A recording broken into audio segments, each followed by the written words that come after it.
তো এর জন্য প্রথমে আপনাকে রকেট অ্যাপটাকে ইনস্টল করে নিতে হবে। আমি অ্যাপটাকে আগে থেকে ইনস্টল করে রেখেছি। এবার অ্যাপটাকে ওপেন করব। অ্যাপটা ওপেন হওয়ার পর এখানে কিছু পারমিশন চাইবে, সবগুলাকে এলাও করে দেবেন। তারপর এরকম আরেকটা ইন্টারফেস শো করবে, এখান থেকে সবগুলাকে স্কিপ করে দিবেন।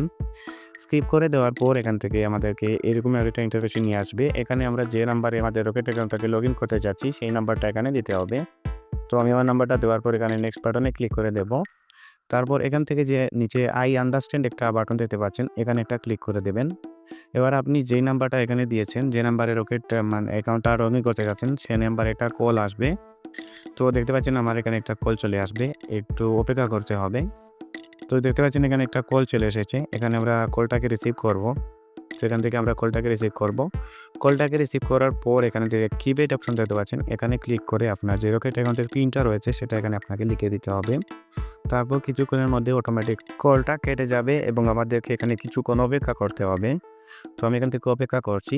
কিছুক্ষণ অপেক্ষা করার পর এরকম আরেকটা ইন্টারফেস শো করবে, এখানে আমাদেরকে খুবই দ্রুত আমাদের রকেট অ্যাকাউন্টের পিনটা দিয়ে এখানে ভেরিফাইতে ক্লিক করতে হবে।